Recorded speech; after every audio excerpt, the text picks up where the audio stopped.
स्वराज्य वार्ता, आवाज जनसामान्याचा। 7वा दिवस आहे, मात्र सरकार अद्याप गांभीर्य असल्याचं दिसत नाही।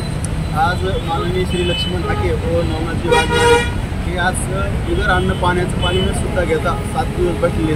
कुठंतरी सरकार जातीभेद करीत आहे। मुळात हे शिंदे सरकार जातीवादीच आहे। फक्त मी नाही त्यात दिनकडी लावा अशी यांचे धंदे चालतो आणि यांनी खरे मराठा समाज असो, ओबीसी समाज असो ते भांडण लावण्याचे कार्यक्रम सुद्धा त्यांची पोळी भाजण्यासाठी करत आहे आणि याचे परिणाम सरकारला लोकसभेत तर त्यांनी भोगलेलेच आहेत, पण त्यांना येणाऱ्या विधानसभेत सुद्धा भोगावं लागतील। त्यांनी जसं रयतेचं राजाचं शिवाजी महाराजाचं कार्य होतं त्याप्रमाणे पुढेही राहिलेलं नाही। महाराष्ट्र कुठेतरी विचलित होत चाललेलं आहे। त्यामुळं त्यांना ओबीसी बांधवातर्फे सांगणे की आता तरी कुठेतरी जागवा, नाही तर याचे परिणाम तुम्हाला येणाऱ्या काळात भोगावं लागतील। मधुकर झरेकर, समता पक्षी जिल्हा अध्यक्ष, जालना।